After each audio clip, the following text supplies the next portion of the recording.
tapering of proximal hair shaft, those on trichoscopy taper hair are presented.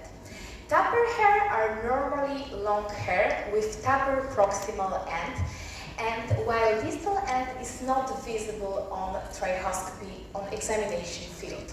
Taper hair need to be distinguished from exclamation mark hair, which are short, and from uprightly growing hair, which have distal taper end and of course upright position.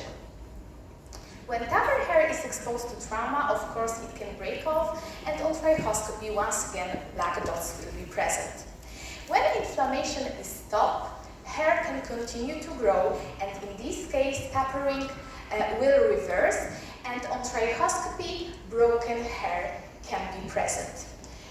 Broken hair in alopecia areata are broken at the same level above skin surface, and their length corresponds to the time between the last episode of high disease activity and the time of examination. Broken hair are also commonly seen in trichotillomania, but in this condition hair are broken at different level above the scalp surface. The last feature of active alopecia areata are torpicus constrictions that correspond to areas of decreased hair shaft thickness, and they result from decreased mitotic activity of hair follicles. Of course, once again, hair shaft in a site of constriction can break off, and in trichoscopy, broken hair or black dots will be present. On the contrary to active alopecia areata, chronic alopecia areata, long-lasting alopecia areata is characterized by the presence of numerous vellus hair and yellow dots, while in hairy grow we usually observe vellus hair at the beginning and then pigtailed, so circle hair, and upright regrowing hair. Yellow dots are the most common feature of alopecia areata, and they correspond to empty follicular units which are filled with sebum and or keratotic material. Yellow dots can be less commonly presented in dark-skinned individuals after hair washing or after sun exposure. And also it was hypothesized that yellow dots are less commonly observed in children because of underdevelopment of sebus gland before puberty. Yellow dots in alopecia areata are numerous, are grouped, and they have like yellow-brown color because they contain sebum and keratotic material. On the contrary, in children we observe usually solitary yellow dots, and they have more egg yolk-like color because they contain only keratotic material.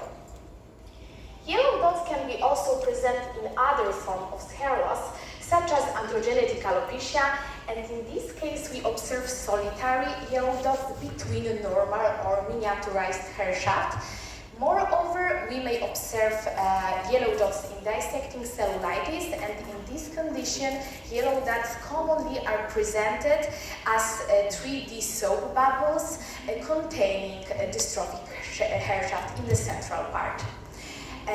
Large yellow dots are a characteristic feature for discoid lupus erythematosus. And finally, vellus hair, they are also a common feature of alopecia areata. They are very thin and usually hypopigmented, and in alopecia areata they are very short. So when we perform trichoscopy and we would like to see vellus hair, we need to perform dry trichoscopy, because when we add immersion fluid, as you can see here, yellow dots are not so much visible.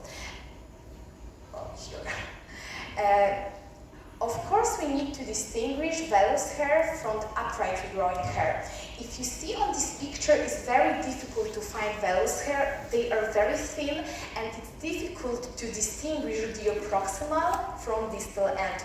On the contrary, upright regrowing hair, they have upright position, and they have taper distal end.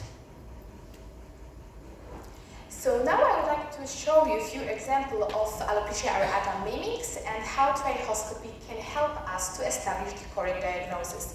In our patient here we saw a recession of frontal hairline, and in the first patient on trichoscopy we observed exclamation mark hair, some vellus hair and upright regrowing hair,